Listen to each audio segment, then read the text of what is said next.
ഇത് നാലാമത്തെ തവണ മത്സരിക്കുന്നത്. ഇനിയും മത്സരിക്കും ലോക്സഭയിൽ. എനിക്ക് തോന്നുന്നു ഇത് എൻ്റെ അവസാനത്തെ ലോക്സഭ മത്സരമാവണം. കാരണം എല്ലാവരെയും പ്രവർത്തന ജീവിതത്തിൽ ഒരു അവസരം വരും ഒരു ചെറുപ്പക്കാർക്ക് മാറിക്കൊടുക്കാൻ. ഞാൻ ഐക്യരാജ്യസഭ വിട്ടത് പെൻഷനായിട്ടല്ല, ഞാൻ നേരത്തെ വിട്ടു. ഞാൻ 50 പൈസ വിട്ടത്. UN പെൻഷൻ 60 കഴിഞ്ഞിട്ടേ വരുള്ളൂ. ഇപ്പോൾ 62 65 ഒക്കെ ആയിട്ടുണ്ട്. I want to make a difference എന്നായിരുന്നു എൻ്റെ മുദ്രാവാക്യം. അതെപ്പോഴും അതുതന്നെയാണ് മുദ്രാവാക്യം. അപ്പോൾ അഥവാ നമ്മളുടെ ഭരണം വന്നാൽ ഒരു വേറെ രീതിയിലൊരു റോൾ നയിക്കാൻ അവസരം കിട്ടിയാൽ ഞാനത് ചെയ്യും.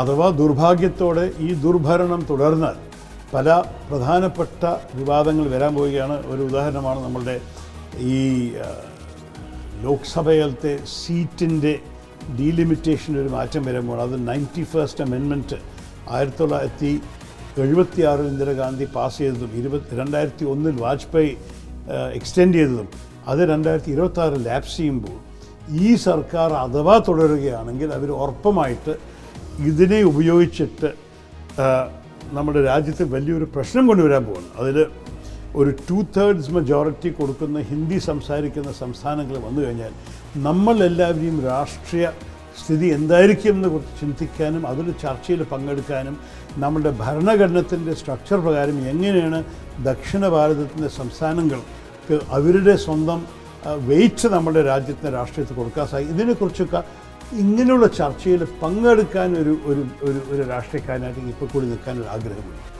ഇതെല്ലാം കഴിഞ്ഞ ശേഷം ഇതൊരു 5 വർഷത്തിൻ്റെ ടേമാണെന്ന് ലോക്സഭ. ഇതെല്ലാം കഴിഞ്ഞ ശേഷം ഇവർ ഈ 1 നേഷൻ 1 ഇലക്ഷൻ കൊണ്ടുവരാൻ ആഗ്രഹിക്കുന്നു, യൂണിഫോം സിവിൽ കോഡ് കൊണ്ടുവരാൻ ആഗ്രഹിക്കുന്നു. ഈ കാലത്തിലാണ് ഇതൊക്കെ വരാൻ പോകുന്നത്. ഇതിലെല്ലാറ്റിലും ആവശ്യമുള്ള പ്രതിഷേധം ചെയ്തിട്ടും ആവശ്യമുള്ള തർക്കം ചെയ്തിട്ടും ആവശ്യമുള്ള ജനങ്ങളുടെ ശബ്ദം കേൾപ്പിച്ചിട്ടും എനിക്ക് അതെല്ലാം ചെയ്ത ശേഷം ഇനി വേറെ പലർക്കും സമയം വിട്ടുകൊടുക്കാനായി എന്ന് പറഞ്ഞാൽ തോന്നിയാൽ അപ്പം ഞാൻ മര്യാദയോടെ അപ്പോഴും നല്ല സമയത്തോട് പ്രഖ്യാപിക്കും. മറ്റേവർക്ക് സമയമുണ്ടാവട്ടെ ഈ സ്ഥാനം എടുക്കാൻ വേണ്ടി തയ്യാറാവാൻ. ആ മനസ്സിലാണ് ഞാൻ പറയുന്നത്. പക്ഷെ അതിൻ്റെ അർത്ഥമല്ല ഞാൻ രാഷ്ട്രീയം തന്നെ വിട്ടുപോകും. രാഷ്ട്രീയത്തിൽ പല സാധ്യതകൾ കാണുമല്ലോ.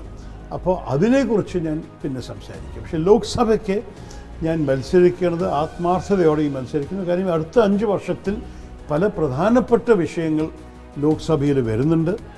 അതിൽ ഒരു വലിയൊരു ഭാഗം വലിയൊരു റോള് പ്ലേ ചെയ്യാൻ ഞാൻ തയ്യാറാണ്.